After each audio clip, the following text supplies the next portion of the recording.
Et donc le véhicule, cette Jeep, elle est basée plutôt sur, au niveau moteur et batterie, elle est plus basée sur, on va dire, la 500, à la 500E, ou elle est basée plutôt sur la 208 ou le 2008?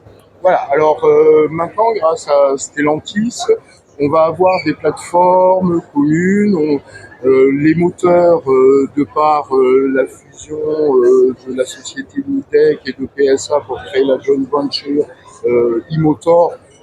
Donc les moteurs sont des moteurs de conception pour la totalité du groupe.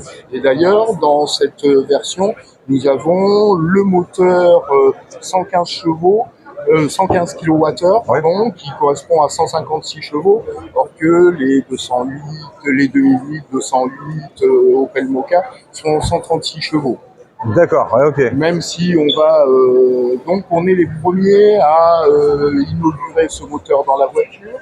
La batterie, c'est pareil, c'est toujours une batterie en H, mais elle est un petit peu plus puissante que dans les cousines, puisque la capacité est de 54 kWh, or qu'elle est de 51 sur les 2008 et ouais, d'accord.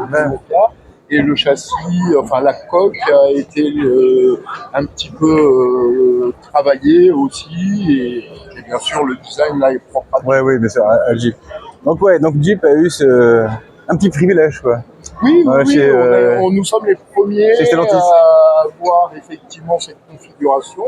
Donc nos cousins de chez DS vont certainement être les deuxièmes à en profiter. D'accord. Mais non, il fallait que la première Jeep tout à fait électrique soit quand même une Jeep un petit peu particulière. Et oui, quand même. Elle est particulière.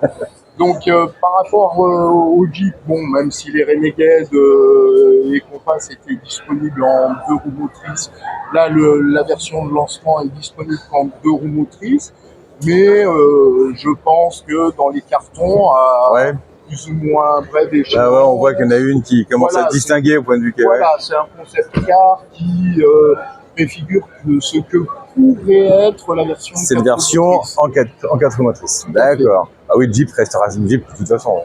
De toute façon, et d'ailleurs c'est assez intéressant parce que sur l'électronique moteur, ils ont énormément bossé pour pouvoir reproduire les modes boue, sable, neige que l'on avait déjà dans les Renegade et dans les Compass. Ouais, donc ils ont gardé un certain nombre d'éléments en termes de gestion du moteur qui ont fait la réputation de Jeep en termes de franchissement, et qu'ils ont installé sur la 2 roues motrices pour une arrivée de puissance tout à fait différente, pour une gestion, alors je ne vais pas dire d'un blocage de différentiel, parce qu'il n'y a pas de blocage de différentiel, mais l'électronique va nous permettre de gérer la répartition de puissance d'une roue de l'autre, et ainsi de suite. Donc ce qui va lui donner non pas des aptitudes tout terrain, mais déjà des aptitudes tout chemin. Ouais, c'est ça, tout chemin, une histoire de se débrouiller au moment, voilà. Donc en Normandie, quand on est dans les petits chemins entre 2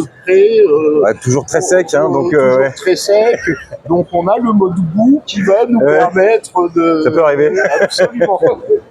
de cheminer pour aller chercher un petit peu de verdure dans les. On peut même aller jusqu'à des dunes chez nous, donc c'est assez sympa. Ah voilà, tout à fait.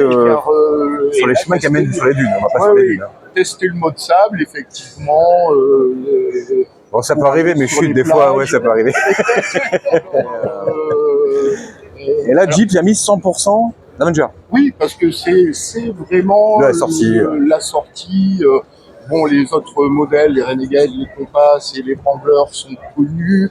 Ils ont été lancés il y a 2 ans, 3 ans. Donc, on s'est dit qu'il fallait vraiment lui donner l'exclusivité pour la première Jeep totalement électrique au monde, hein, que ce modèle, si vous le comparez même à un modèle chinois équivalent, au niveau prix, il est sur cette édition qui est quand même très bien dotée en termes d'options. Ouais. On est à 39 500 €, sur lequel on va déduire les 6 000 € du bonus écologique, donc ce qui va le mettre à 33 000 pour une batterie de 54 kWh, pour une puissance de 156 chevaux Et oui. et un couple de 260 Nm. Donc ça lui donne vraiment la taille idéale pour l'Europe, et on est très compétitif vis-à-vis de nos confrères chinois. Ouais, tout à fait. Et puis, la campagne, c'est aussi un des lieux idéaux pour pouvoir utiliser cette auto. Elle a une autonomie de 400 km. Ouais. On ne fait pas 400 km dans la journée. Ouais, à moins d'être un super VRP, mais bon, même. Oui, non, même, mais voilà, on va pas faire 400 km. Non. Ouais. On va pouvoir la brancher chez soi. Il suffit juste d'installer une petite wallbox Au bureau aussi. Au bureau.